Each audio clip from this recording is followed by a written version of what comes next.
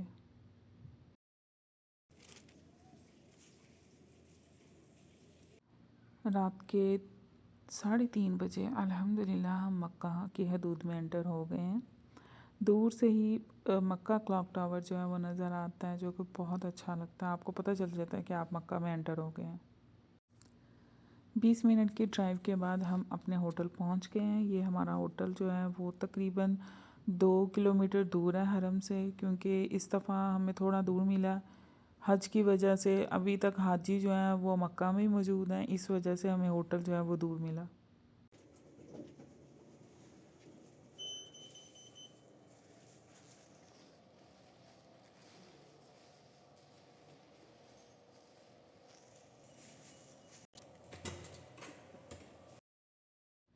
ये हमारा रूम है जहाँ हम 2 दिन स्टे करेंगे। मुझे बहुत अच्छा लगा, नीट एंड क्लीन है। मुझे स्पेशली कर्टन बहुत अच्छे लगे, उसका कलर कम्बिनेशन मुझे बहुत अच्छा लगा। इवन मैंने पिक्चर भी ली यहाँ पे। इलेक्ट्रिक केटल मौजूद थी, ग्रीन टी, ब्लैक टी थी, वाटर पानी की बोतलें थी। आप खुद भी रूम में चाय बना सकते हैं। इसके अलावा टेबल थी, चेयर था। आप बाहर से खाना ला के भी वहाँ पे रूम में खा सकते हैं। हम बहुत थक चुके थे, तो इसलिए हमने प्लान किया कि हम 1 घंटा रेस्ट करेंगे और उसके बाद उम्रे के लिए निकलेंगे।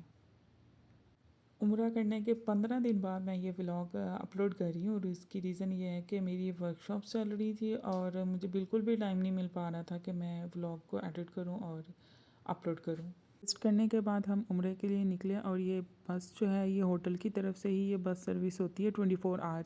आप कभी भी हरम में जाना चाहें तो ये आपको लेके जाती है। और क्या ही बात है कि पूरी बस खाली है, हमारे अलावा और कोई भी नहीं था। बस से उतरकर हम पैदल हरम की तरफ जाने लगे।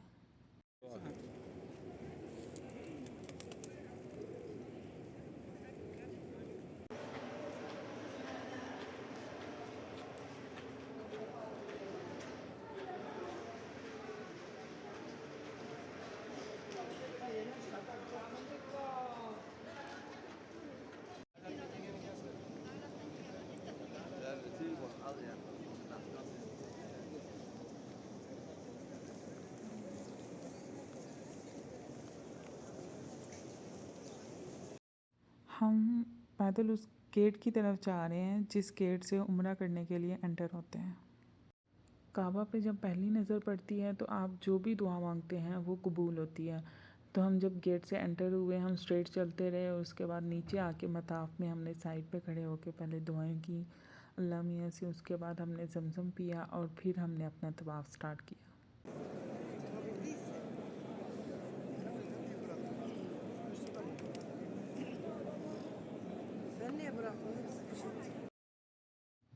तवाफ़ से फ्री होने के बाद हम मकाम इब्राहीम के पास आके हमने नफल अदा किए, दुआएं मांगी, जमज़म पिया और फिर हम सही के लिए निकल पड़े।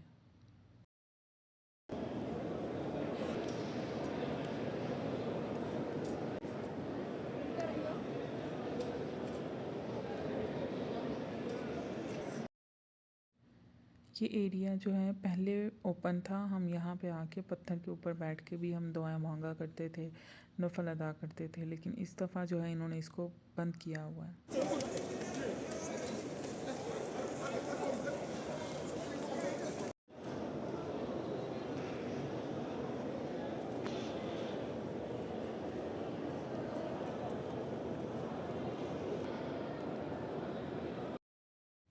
यहाँ पर लाइट्स की मेंटेनेंस हो रही है, मैंने फ़र्स्ट टाइम ये देखा।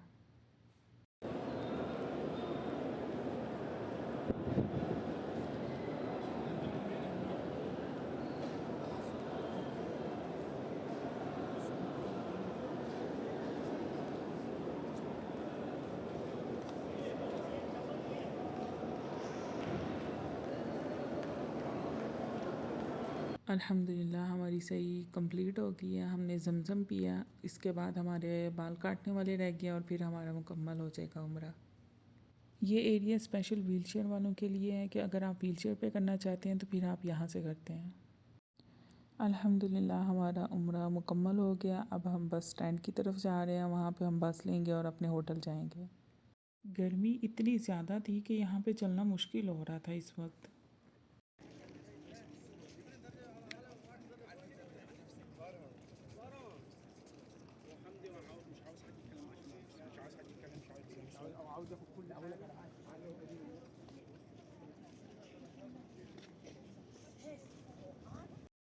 गर्मी इतनी ज़्यादा थी और हम पैदल चल रहे हैं, तो इस वजह से फिर हम बार बार रुक रुक के ज़मज़म पी रहे हैं।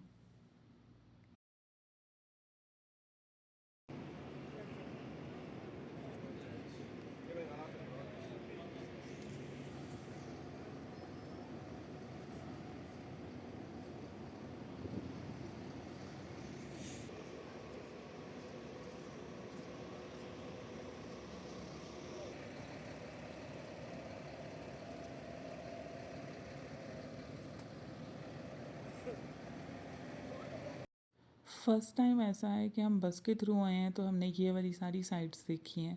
वरना हम जब भी आते थे, हम इब्राहिम खलील रोड पे ही होटल लेते थे और वहीं से ही हम लोग वापस चले जाते थे उम्रा करने के बाद। बस वाले आपको एक नंबर देते हैं। हमारा नंबर जो है वो डी था, जहाँ पे हमारे होटल की बस ने आके रुकना था।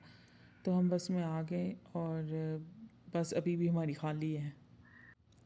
अभी हम होटल जाएंगे, वहाँ पे अपना सामान रखेंगे रूम में और फिर हम वापस आएंगे लंच करने के लिए, क्योंकि इस वक्त तकरीबन 2 बज चुके हैं, तो अब हमें काफ़ी भूख भी लग गई है।